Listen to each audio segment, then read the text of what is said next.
Hello friends, welcome to magic onion. ഇന്ന് നമ്മളൊരു പുതിയ റെസിപ്പി ആയിട്ട് എത്തിയിട്ടുണ്ട്. ഇന്ന് നമ്മൾ ഉണ്ടാക്കാൻ പോകുന്നത് മുള്ളാത്ത അല്ലെങ്കിൽ മുള്ളൻചക്ക വെച്ചിട്ടുള്ളൊരു റെസിപ്പിയാണ്.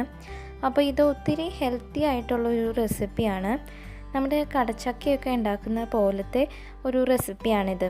മുള്ളൻചക്ക മുള്ളാത്തയൊക്കെ നമ്മുടെ ചിലവരുടെയൊക്കെ വീടുകളിലുണ്ടാവും.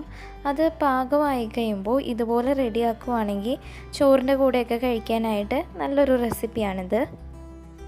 വൈറ്റമിൻ സി ധാരാളമായിട്ട് അടങ്ങിയിരിക്കുന്നതിനാൽ ഇത് മുള്ളാഞ്ചക്ക അല്ലെങ്കിൽ മുള്ളാത്ത കഴിക്കുന്നത് നല്ലതാണ്. പ്രതിരോധശേഷിയൊക്കെ കൂട്ടാൻ വേണ്ടി ഹെൽപ്പ് ചെയ്യുന്ന ഒന്നാണ് മുള്ളൻചക്ക അല്ലെങ്കിൽ മുള്ളാത്ത. ഇത് പല രീതിയിൽ കറി വയ്ക്കുന്നത് നിങ്ങൾ കണ്ടിട്ടുണ്ടാവും. ഇന്ന് നമ്മളൊരു തോരൻ കറി പോലെയാണ് വെക്കുന്നത്. അപ്പോൾ അതെങ്ങനെയാണെന്നാണ് ഇന്നത്തെ വീഡിയോയിൽ നമ്മൾ കാണിക്കുന്നത്. വൈറ്റമിൻ സി ധാരാളം അടങ്ങിയിരിക്കുന്നതിനാൽ നമുക്ക് പ്രതിരോധശേഷി കുറഞ്ഞു പോകുന്ന സമയങ്ങളിലും ചെറിയ പനി അസുഖങ്ങളൊക്കെ ഉള്ള സമയങ്ങളിലും നമ്മൾ ഒത്തിരി ഹെൽത്തി ആക്കാനും എനർജി കൂടുതൽ തരാനൊക്കെ ഹെൽപ്പ് ചെയ്യുന്ന ഒന്നാണ് ഈ മുള്ളൻചക്ക.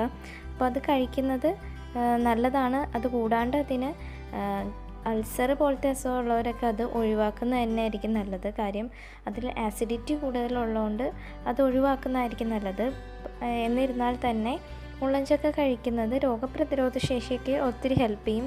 പലപ്പോഴും നമുക്ക് ഇതുപോലത്തെ ഒരു മുള്ളൻചക്കയൊക്കെ കിട്ടുവാണെങ്കിൽ നമുക്കത് ഇതുപോലെ റെഡിയാക്കി എടുക്കാൻ നമുക്ക് ചോറിനൊക്കെ നല്ല ടേസ്റ്റായിട്ട് തന്നെ നമുക്ക് കഴിച്ചെടുക്കാം. അപ്പോൾ ഫസ്റ്റ് ഇതിൻ്റെ തൊലി നമ്മൾ നന്നായിട്ട് ചെത്തിക്കളയണം. നമ്മൾ കടച്ചക്കയുടെയൊക്കെ തൊലി ചെത്തിയെടുക്കുന്ന പോലെ ഇത് നമ്മൾ കട്ട് ചെയ്തെടുക്കുമ്പോൾ തൊലിയൊക്കെ ചെത്തിയെടുക്കുമ്പോൾ ഒത്തിരി ഹാർഡാണ്. അപ്പോൾ നമുക്കത് ഹാൻഡിൽ ചെയ്യാൻ ഭയങ്കര ബുദ്ധിമുട്ടായിരിക്കും ഇത് ചെത്തിയെടുക്കുന്ന ടൈമിൽ. അപ്പോൾ ഇത് കട്ട് ചെയ്ത് എല്ലാം കഴിഞ്ഞിട്ട് കഴുകിയെടുക്കുന്നതായിരിക്കും കൂടുതൽ എളുപ്പം. അല്ലെങ്കിൽ കയ്യിൽ നിന്ന് തെന്നിപ്പോകാൻ ചാൻസ് ഉണ്ട്. ഇത് കട്ട് ചെയ്യുമ്പോൾ ഏറ്റവും കൂടുതൽ ശ്രദ്ധിക്കേണ്ടത് ഇതിനകത്തൊരു ബ്ലാക്ക് കളറിലുള്ള കുരുവുണ്ട്. ഈ കുരു ഇട്ടിട്ടാണ് നമ്മൾ പുതിയ തൈ മുളപ്പിച്ചെടുക്കുന്നത്. അപ്പോൾ ഈ കുരു ഫുള്ള് നമ്മൾ ക്ലീൻ ആക്കി എടുക്കണം. ഫുൾ കുരു കാട്ടിക്കളയണം. പിന്നെ അതിൻ്റെ സെൻറ്റർ പോർഷനിലെ കൂനി പോലത്തെ ഭാഗവും കട്ട് ചെയ്ത് കളയണം. അപ്പോൾ ഈ കുരുകളൊന്നും കാര്യം കുരു ഒരു ടോക്സിക് ആയിട്ടുള്ളൊരു സംഭവമാണ്. അപ്പോൾ അത് ഫുള്ള് നമ്മൾ അതിനകത്ത് നോക്കിയിട്ട് കുരു എല്ലാം ക്ലീൻ ചെയ്തെടുത്തിട്ട് വേണം നമ്മൾ അരിഞ്ഞെടുക്കാനായിട്ട്. ഫുള്ള് നമ്മൾ അരിഞ്ഞതിന് ശേഷം കഴുകുന്നതായിരിക്കും നമുക്ക് കൂടുതൽ എളുപ്പം. അപ്പോൾ ഈ ഒരു സൈസിലാണ് ഞാനിവിടെ അരിഞ്ഞെടുത്തേക്കുന്നത്. ചെറുതായിട്ടാണ് അരിഞ്ഞേക്കുന്നത്. നീളം കൂട്ടി വണ്ണം കുറച്ചെന്നുള്ള രീതിക്കാണ് നമ്മൾ എടുക്കുന്നത്. നമ്മൾ കടച്ചക്കയ്ക്കൊക്കെ ആണെങ്കിൽ ഇത്രയും ചെറുതായിട്ട് അരിയാറില്ല, കുറച്ചുകൂടി വലുതായിട്ടാണ് അരിയുന്നത്. പക്ഷെ മുള്ളാത്തയ്ക്ക് വരുമ്പോൾ ഇത് കുറച്ചുകൂടി വേവുള്ളൊരു സംഭവമാണ്. അപ്പോൾ അതുകൊണ്ട് കുറച്ചുകൂടി ചെറുതായിട്ട് അരിയുന്നതായിരിക്കും കൂടുതലും നല്ലത്. ഞാനൊരു ചീനച്ചട്ടി വെച്ചിട്ടുണ്ട്. അതിലേക്ക് ആവശ്യത്തിനുള്ള വെളിച്ചെണ്ണ ഒഴിച്ചു കൊടുക്കാം. വെളിച്ചെണ്ണ നന്നായിട്ട് ചൂടായതിന് ശേഷം നമുക്കതിലേക്ക് കടുകിട്ട് പൊട്ടിച്ചെടുക്കാം.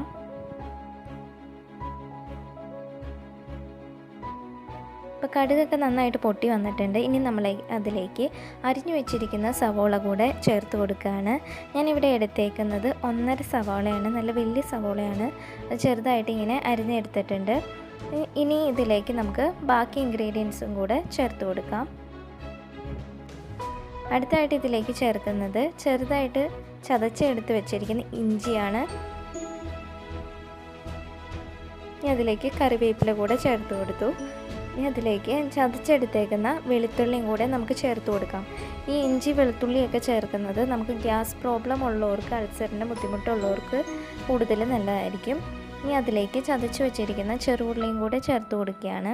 അപ്പോൾ ഇഞ്ചി വെളുത്തുള്ളി ചേർക്കുന്ന ഒത്തിരി ഹെൽത്തി ആയിരിക്കും.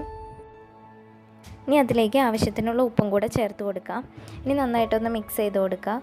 പെട്ടെന്ന് തന്നെ അത് വഴറ്റിയെടുക്കാം. നമുക്ക് സവോള നന്നായിട്ട് വഴറ്റി വരുന്ന വരെ നമുക്കൊന്ന് വെയിറ്റ് ചെയ്യാം. സവോള, ഇഞ്ചി, നമ്മളിതിൽ ചേർത്തേക്കുന്നത് വെളുത്തുള്ളി, കറിവേപ്പില, ഉപ്പ് നന്നായിട്ട് ഇവിടെ വഴറ്റി വന്നിട്ടുണ്ട്. ഇനി അതിലേക്ക് പൊടികളൊക്കെ ചേർത്ത് കൊടുക്കാം. 1/4 ടീസ്പൂൺ മഞ്ഞൾപ്പൊടി ചേർത്തിട്ടുണ്ട്. 1 ടീസ്പൂണോളം മുളക് പൊടി ചേർക്കുന്നുണ്ട്. ഇനി അതിലേക്ക് 1/2 ടീസ്പൂൺ മസാലപ്പൊടി ചേർക്കുന്നുണ്ട്. പൊടികളൊക്കെ ചേർത്തതിന് ശേഷം നന്നായിട്ട് ഒന്നും കൂടെ മിക്സ് ചെയ്ത് കൊടുക്കാം. പൊടിയൊക്കെ ഒന്ന് ചൂടായി വന്നതിന് ശേഷം നമുക്കതിലേക്ക് നമ്മൾ അരിഞ്ഞ് കഴുകി വെച്ചേക്കുന്ന മുള്ളാത്ത അല്ലെങ്കിൽ മുള്ളൻചക്ക അതിലേക്ക് ചേർത്ത് കൊടുക്കാം. ഇപ്പോൾ പൊടിയൊക്കെ നന്നായിട്ടൊന്ന് ചൂടായിട്ട് വന്നിട്ടുണ്ട്. നമ്മൾ കഴുകി വെച്ചേക്കുന്ന മുള്ളൻചക്ക അല്ലെങ്കിൽ മുള്ളാത്ത അതിലേക്ക് ചേർത്ത് കൊടുക്കുകയാണ്. ഫുള്ള് ചേർത്തതിന് ശേഷം നന്നായിട്ട് ഇതൊന്ന് യോജിപ്പിച്ചെടുക്കണം. ഫുള്ള് നമുക്ക് നന്നായിട്ടൊന്ന് മിക്സ് ചെയ്ത് കൊടുക്കാം. നന്നായിട്ട് നമ്മളിവിടെ യോജിപ്പിച്ചെടുത്തിട്ടുണ്ട്. ഇനി ഇതിലേക്ക് വെള്ളമൊന്നും ചേർക്കേണ്ട കാര്യമില്ല. നമ്മൾ ഓൾറെഡി കഴുകി വാരിയാണ് ഇതിലേക്ക് ഇട്ടത്. അപ്പോൾ പിന്നെ മഴക്കാലമൊക്കെ ആകുമ്പോൾ ഓൾറെഡി അതിനകത്ത് വാട്ടർ കണ്ടൻറ്റ് ഉണ്ടാവും. ഒരു 10 മിനിറ്റിന് ശേഷം നന്നായിട്ട് അത് വെന്ത് വന്നിട്ടുണ്ടാവും. ഇടയ്ക്കൊന്ന് ഇളക്കി കൊടുത്താൽ മാത്രം മതി. വേറെ വെള്ളമൊന്നും ഇതിലേക്ക് ചേർക്കേണ്ട കാര്യമില്ല. നന്നായിട്ട് വെന്ത് ഉടഞ്ഞ് വന്നിട്ടുണ്ടാവും. ഈ ഒരു പരുവത്തിലാണ് വെന്ത് കഴിയുമ്പോൾ നമുക്ക് കിട്ടുന്നത്. അപ്പോൾ ഇതൊരു ടേസ്റ്റി മാത്രമല്ല, ഹെൽത്തി ആയിട്ടുള്ളൊരു വിഭവമാണ്. പ്രതിരോധശേഷി ഒക്കെ ഒത്തിരി കൂട്ടാനും എനർജിയൊക്കെ ഒത്തിരി കൂട്ടാൻ ഹെൽപ്പ് ചെയ്യുന്ന ഒന്നാണ്. ഇതിൽ പൊട്ടാസ്യം, മഗ്നീഷ്യം, സിങ്ക് തുടങ്ങിയ മിനറൽസ് കൂടെ അടങ്ങിയിരിക്കുന്നതിനാൽ അത് ഒത്തിരി ഹെൽത്തി ആയിരിക്കും. അപ്പോൾ എല്ലാവരും മുള്ളൻചക്ക കിട്ടുവാണെങ്കിൽ ഇങ്ങനെ ഒന്ന് തയ്യാറാക്കി നോക്കൂ. ടേസ്റ്റി ആയിട്ടുള്ള ഒന്നാണ്. വീഡിയോ ഇഷ്ടമായെങ്കിൽ ലൈക്ക് ചെയ്യുക, ഷെയർ ചെയ്യുക, ചാനൽ സബ്സ്ക്രൈബ് ചെയ്യുക. Thanks for watching.